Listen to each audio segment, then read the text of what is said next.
नमस्कार, जय हिंद बच्चों। Welcome to part 3 of CFS adjustment. अगर आपकी बोर्ड एग्जाम नजदीक है और सीएफएस में ऑपरेटिंग एक्टिविटी के एडजस्टमेंट्स को जानना चाह रहे हैं, सुनिए। प्रोविजन फॉर टैक्स का क्या करेंगे।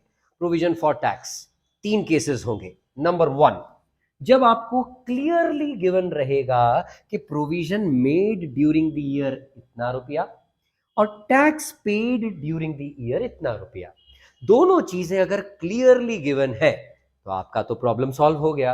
Provision made during the year को मानना है एप्रोप्रिएशन, यानी आप जब net profit before tax and extraordinary item निकाल रहे होंगे तो डिफरेंस इन सरप्लस में provision made during the year को ऐड करेंगे।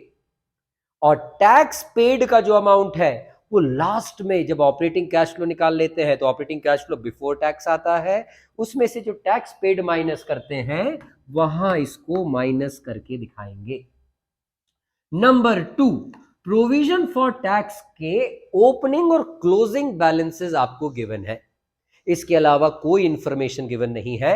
ओपनिंग बैलेंस इतना था और क्लोजिंग बैलेंस इतना था, वो बैलेंस शीट के एक्सट्रैक्ट में गिवन है। ध्यान से सुने, ओपनिंग बैलेंस जितना भी गिवन है, इस ओपनिंग बैलेंस को मानेंगे इस साल का टैक्स पेड। यानी जब लास्ट में माइनस करेंगे cash flow from operating activity before tax minus tax जब करते हैं तब ओपनिंग बैलेंस वाला अमाउंट माइनस करेंगे और जो क्लोजिंग बैलेंस दिया हुआ है इसको इस साल का बनाया हुआ प्रोविजन मानेंगे।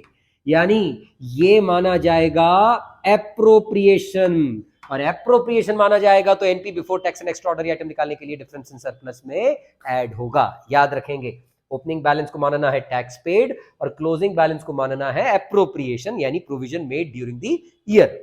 लेकिन तीसरा केस सबसे इंपॉर्टेंट और सबसे पेचीदा, जब ओपनिंग क्लोजिंग बैलेंस के साथ आपको कुछ एक्स्ट्रा इंफॉर्मेशन भी गिवन रहेगी।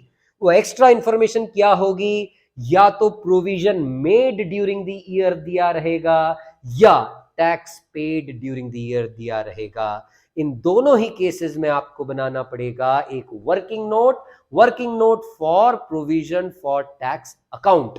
कैसे बनेगा अगले वीडियो में देखिए।